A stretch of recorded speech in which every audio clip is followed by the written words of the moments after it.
Look, the thing to point out about Trump and his supporters right now, that clip we just played of Trump saying all these things about what he would do as president, his people love that, and this is the reason that they have always loved him. They're not actually concerned because he doesn't have a prior political experience, military experience.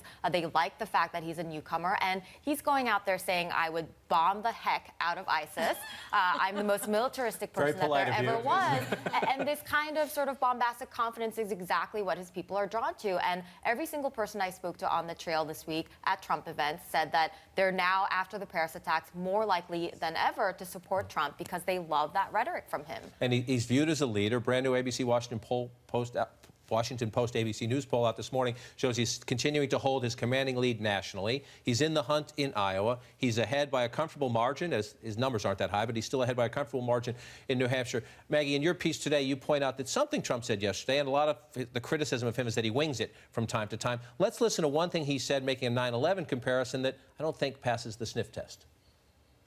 I watched when the World Trade Center came tumbling down.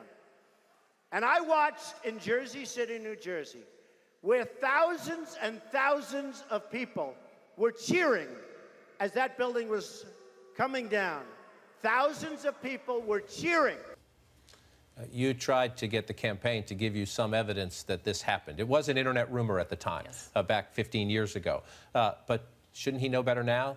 So there was some debate on Twitter and in my timeline, which anytime you write about Donald Trump, your timeline gets very interesting.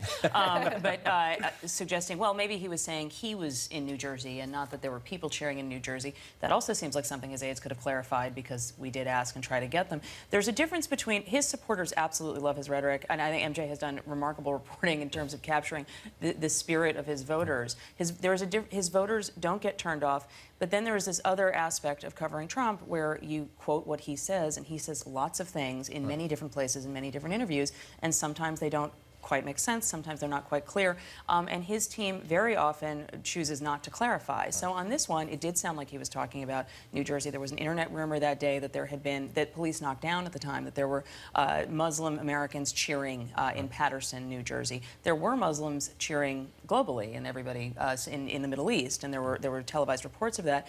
But Trump is making a direct connection between 9/11 and what happened here. It clearly played well with his voters. It clearly played well with that crowd. The question is going to be, as we get closer, are people going to want to hear more specifics for him to grow his support beyond what it is now? And you mentioned you take what he says, sometimes he changes what he says. At the very beginning of this, he said it would be humanitarian of the United States to allow refugees in. Now he says not only won't he let more in, that he'll send the ones that are here back if you take that. Right. One of the challenges, Julie and Ed, is that the other candidates who for months have been trying to figure out how do you get at Trump.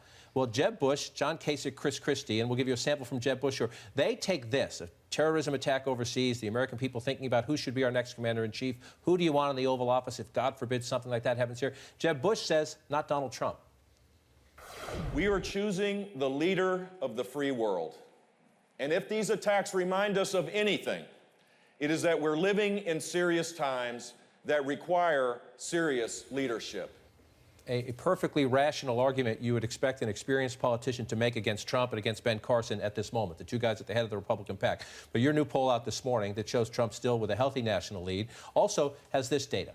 What's the most important quality among a candidate? These are Republican voters. 52% say bring needed change to Washington. Only 11%, Ed, say experience. So if you're Jeb Bush and Chris Christie or John Kasich, forgive me, but are you spitting into the wind when you're making this argument? If you look at the numbers right now, yes, you are. But it doesn't matter. The Bush people are doubling down on this. They believe not only does this give him an opportunity to talk about national security, but to make that broader experience and maturity argument.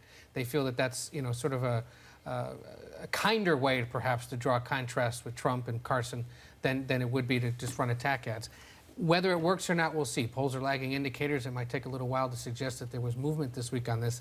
But polling continues to show that Trump enjoys such deep support, and then those numbers, I think, have to bring Miami a lot of pause. If you're Bush, it's your only choice, right? I mean, you have run for months as the experienced candidate, as the competent candidate. Now you see a moment where you expect that voters will look at this crisis with ISIS and say we need to have a competent leader in place.